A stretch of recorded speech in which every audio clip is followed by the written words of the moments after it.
UV class room மாணவ செல்வங்கள் அனைவருக்கும் வணக்கம். இந்த வீடியோ பதிவில் 5ஆம் வகுப்பு 2ஆம் பருவம் ஆங்கில பயிற்சி ஏட்டின் 6வது அலகு குட் பிராக்டிசஸ் இந்த பாடத்திற்கான விடை குறிப்புகளை பார்க்கலாம்.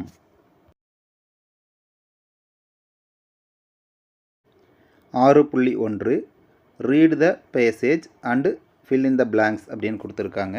இந்த பகுதியில் கீழே பார்த்தீங்க அப்படின்னாக்க ஆப்ஷன்ஸ் கொடுத்துருக்காங்க. கீழே கேட்டிருக்கிற டேஸில் நம்ம இந்த ஆப்ஷன்ஸ் எடுத்து கரெக்டாக ஃபில் பண்ணணும்.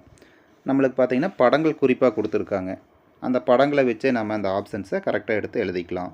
இதற்கான விடை குறிப்புகள் நம்ம கொடுத்துருக்கோம், பார்த்து காப்பி பண்ணிக்கங்க.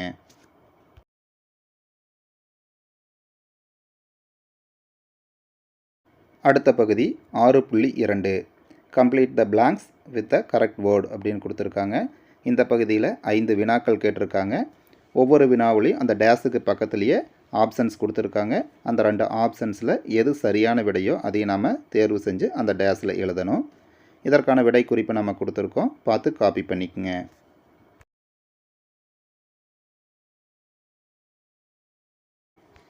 அடுத்த பகுதி 6.3 read the passage and answer the following. இந்த பகுதியில் பார்த்திங்கன்னா ஒரு பத்தி கொடுத்துருக்காங்க. அந்த பத்திக்கு கீழே 5 வினாக்கள் கேட்டிருக்காங்க. அந்த பத்தியை நம்ம படிச்சுக்கிட்டு அதிலிருந்து நம்ம இந்த 5 வினாக்களுக்கு ஆன்சர் பண்ணணும். இதற்கான விடை குறிப்புகளை நாம் ஒர்க் அவுட் பண்ணி கொடுத்துருக்கோம், பார்த்து காப்பி பண்ணிக்கங்க.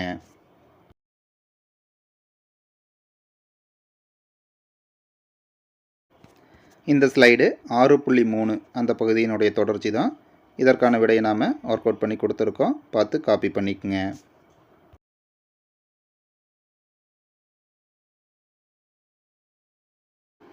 அடுத்த பகுதி 6.4 sequence the story from 1 to 10 and right it in the correct order அப்படின்னு கொடுத்துருக்காங்க. அதாவது கதை பகுதியிலிருந்து 10 சென்டென்ஸ் கொடுத்துருக்காங்க. நம்ம இதையை சரியான வரிசையில் வரிசைப்படுத்தி எழுதணும். பக்கத்தில் கொடுத்துருக்கிற பாக்ஸில் 1, 2 கரெக்டான ஆர்டரில் எழுதணும். இதை நம்ம ஒர்க் அவுட் பண்ணி கொடுத்துருக்கோம், பார்த்து காப்பி பண்ணிக்கோங்க. இந்த பகுதியில் மேலே 10 சென்டென்ஸ் கொடுத்துருந்தாங்கல்ல, அதை நாம் 1லிருந்து 10 வரைக்கும் வரிசைப்படுத்தி இருப்போம். அந்த வரிசைப்படுத்தின அந்த சென்டென்ஸை அதே ஆர்டரில் நாம் கீழே இங்கே எடுத்து எழுதியிருக்கோம். இதை பார்த்து அப்படியே காப்பி பண்ணிக்கோங்க.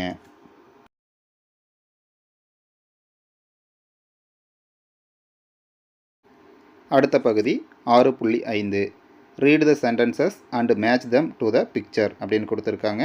3 சென்டென்ஸ் கொடுத்துருக்காங்க. அந்த சென்டென்ஸை படித்து பார்த்துட்டு அந்த சென்டென்ஸ் எந்த பிக்சருக்கு பொருத்தமானது அப்படிங்கிறத நாம் மேட்ச் பண்ணணும். இதற்கான ஆன்சரை நாம் ஒர்க் அவுட் பண்ணி கொடுத்துருக்கோம், பார்த்து காப்பி பண்ணிக்கங்க.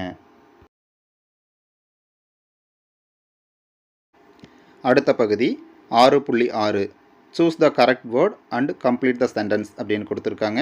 கீழே பார்த்தீங்க அப்படின்னா ஆப்ஷன்ஸ் கொடுத்துருக்காங்க. அதுக்கு கீழே 4 கொஸ்டின்ஸ் கேட்டிருக்காங்க. அதில் அந்த டேஸில் மேலே இருக்கிற ஆப்ஷன்ஸை வச்சு நம்ம ஃபில் பண்ணணும்.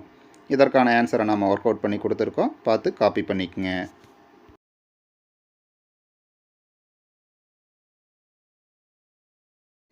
அடுத்த பகுதி 6.7 imagine you were sick for 3 days write a letter to your class teacher asking for leave அப்படின்னு கொடுத்துருக்காங்க. அதாவது உங்களுக்கு உடம்பு சரியில்லைன்னு நீங்கள் 3 நாள் லீவ் போட்டிருக்கீங்க, உங்கள் கிளாஸ் டீச்சருக்கு லெட்டர் எழுதுங்க அப்படின்னு சொல்லியிருக்காங்க. ஃப்ரம்ல உங்கள் பேர், நீங்கள் படிக்கிற வகுப்பு, நீங்கள் படிக்கிற பள்ளி, நீங்கள் எந்த ஸ்கூலில் படிக்கிறீங்களோ அந்த ஸ்கூல் இருக்கக்கூடிய ஊர், இது எழுதிக்கங்க. டூவிலையும் அதே மாதிரி கிளாஸு, ஸ்கூல், பிளேஸை கரெக்டாக எழுதிக்கங்க. Respected teacher, I was sick so I was unable to come to school from 1/12/2025 to 3/12/2025 kindly grant me leave for 3 days only. பிளேஸுங்கிற இடத்துல உங்கள் ஊர் பேர் எழுதிக்கங்க.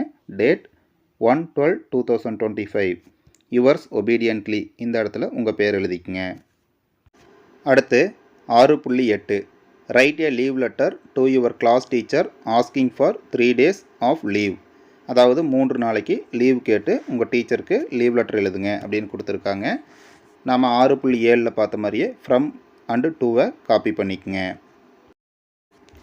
Respected teacher, I was sick, so I was unable to come to school from 1/12/2025 to 3/12/2025. Kindly grant me leave for 3 days only. Thanking you. Arakkankottai 1/12/2025 yours obediently உங்கள் பேர் எழுதிக்குங்க. அரக்கன்கோட்டை அப்படிங்கிற இடத்துல உங்களோட பிளேஸை எழுதிக்குங்க.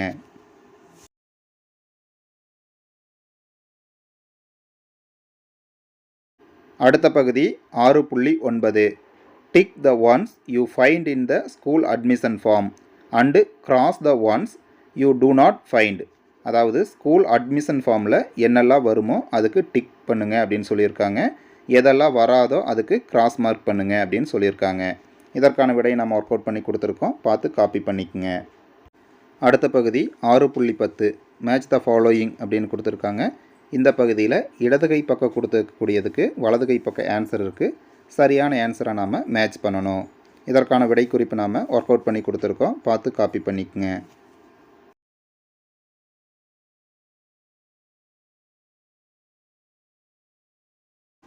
அடுத்த பகுதி 6.11 read the detail and fill in the form அப்படின்னு கொடுத்துருக்காங்க. கீழே ஒரு பத்தி கொடுத்துருக்காங்க. அந்த பத்தியில் தகவல்கள் கொடுத்துருக்காங்க. அதுக்கு கீழே ஒரு ஸ்கூலோட அட்மிஷன் ஃபார்ம் இருக்குது. மேலே இருக்கிற தகவல்களை வச்சு கீழே இருக்கிற ஸ்கூல் அட்மிஷன் ஃபார்மை நம்ம ஃபில் பண்ணணும். இதற்கான விடை குறிப்புகளை நம்ம கொடுத்துருக்கோம். பார்த்து காப்பி பண்ணிக்கோங்க.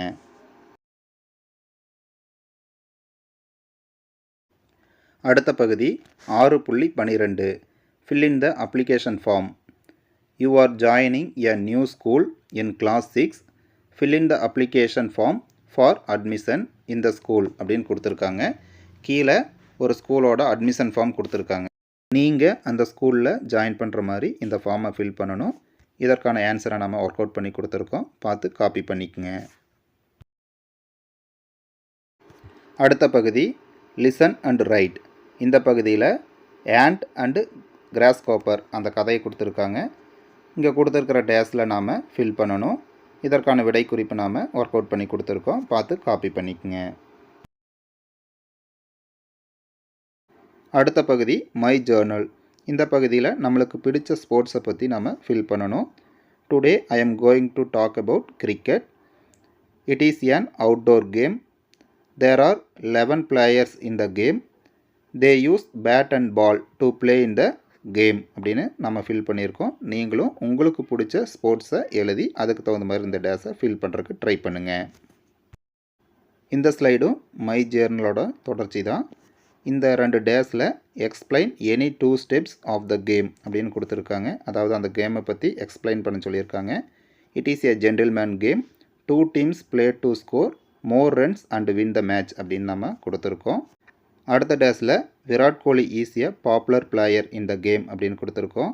ஐ have watched this game on TV. I know how to play this அப்படின்னு நம்ம ஃபில் பண்ணி கொடுத்துருக்கோம். நீங்களும் நீங்கள் எழுதின கேமுக்கு தகுந்த மாதிரி இந்த டேஸை ஃபில் பண்ணுங்கள். அவ்வளோதான் குழந்தைகளே, இந்த பாடம் முடிஞ்சுது. மீண்டும் அடுத்த பாடத்தில் சந்திக்கலாம்.